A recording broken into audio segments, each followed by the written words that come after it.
Yeah, of course. Well, we saw some rain this week, so that definitely felt a little bit more like England. I think, positively, we've been progressing really well. The players are working extremely hard.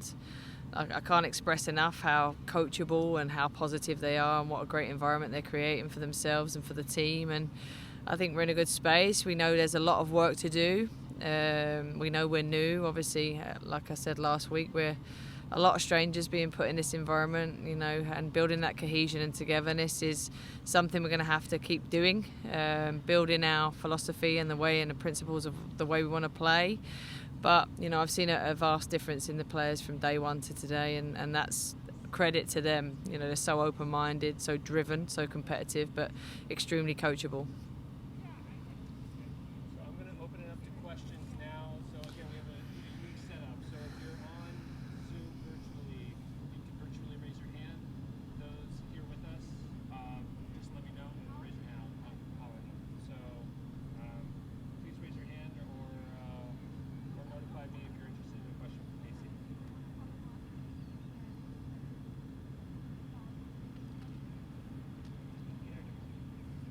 Casey, now that you've been able to train with the team for a couple of weeks, with the players that you have, are you looking to mold those players into a preferred playing style that you prefer, or are you maybe looking to adapt more to a playing style that fits best with the players that you have? I think, if I'm honest, it's a bit of both. You have to have a style and a structure and an understanding of the way you want to play, but you have to adapt to players' strengths and the positions that they fit best in. So we've got a fantastic roster here. We've got players that can adapt into many different positions, but we are embedding the way we want to play and our philosophy, and putting the players within there to be able to play to their strengths.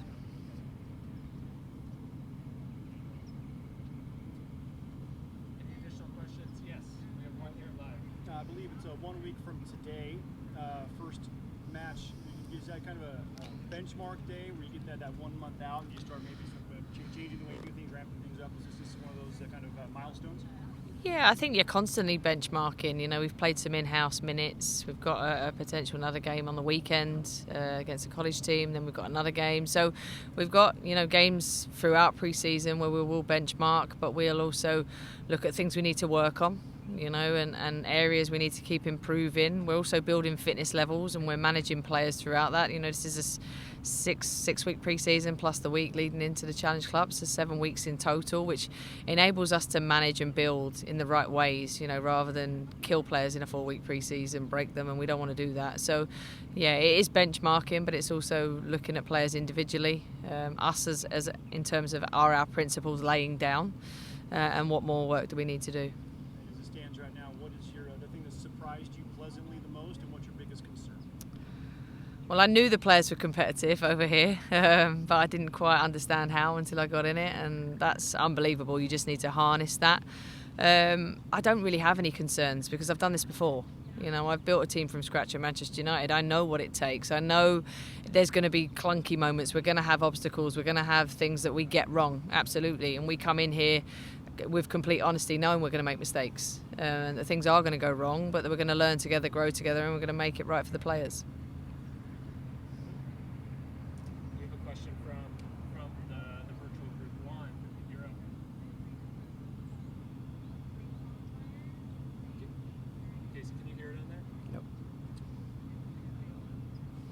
Second one.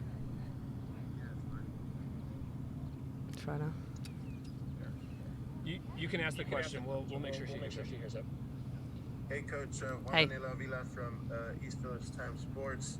I was just wondering, based on this week and how you said you had some rain, did you learn anything new about your team?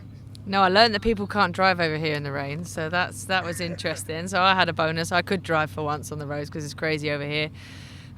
No, listen, they're not used to the rain here, but the players have come from very different climates. So being in San Diego, some of them are having to adjust because they come from much colder climates in pre-season. So, it just enabled us to move the ball faster in training that day. So, no, listen, they're competitors no matter what the weather. And following up that question, is there any challenges that you faced? Maybe it's too early to tell, but for them to adapt to your philosophy, or what's something you were kind of like bugging them about at this point? I think one of my biggest challenges is the way they've been coached over here. It's very command style. You do as I say. They've had a lot of challenges in their youth environments where they have such a fear of making mistakes because they get berated or belittled, and that's not who I am as a coach. I'm a massive believer in where you make mistakes is where you learn and you grow. So we need to create an environment where there is no fear of making mistakes. We don't want mistakes, absolutely, but that is where you learn and you grow. You have to get things wrong to learn from them, to get them right, you know. So that is a huge challenge for me, and enabling them to be decision makers. So creating practices and designs where the player is the decision maker, because I don't want a team that looks to the bench every time there's a problem. You know, we want to create an environment where they are coached, where they learn. Yes, where there are some black and whites, but there's a lot of decision making, and there's not fear of making mistakes. So, you know, it's less command, it's more discovery, it's more player engagement, it's more player empowerment and player voice, and that's been a challenge, but it's a challenge that I love to take on. Thank you, Coach. One more question online from Dan Laletta. Thanks, Casey. Hey, Dan. You referenced building the Manchester United program from scratch, and you've done it before. I'm wondering, is there anything that you are specifically doing differently this time because it didn't work out in Manchester United, or just any other general thoughts about doing it for a second time? No, I think, listen, Man United promotion with 2 games to spare in year 1, finishing 4th in the WSL in year 2, and then obviously 1 point away from Champions League in year 3. I think I couldn't say I got too much wrong there in terms of the club and the support staff I had around me. What I want to learn from here is the differences of their experiences and what they're coming into this team with. You know, I was probably clearing up a little less mess over there with the individuals and the experiences that they had. Whereas here, I think you're listening a lot more. You're learning from the players' experiences. You're trying to make sure that they feel this environment is different. And also the way you build a team here is different. You know, I signed every single player over there individually. Over here it was college drafts, expansion drafts. So how you build the team here is different, but how you create a culture and how you get that togetherness and how you look after the player care side of things, that doesn't change for me. Okay, we have 2 final questions, Tony and then Derek. Good morning, Casey. Hey. So with the dynamic here in San Diego with the inaugural season of starting at Torero Stadium and later at Snapdragon, is that something that the coaching staff has put into thought as far as what their play style will be in each of those arenas? Not really. I think we'll it's a grass pitch, it's 2 goals, it's 11v11, you know, so the venue is the venue.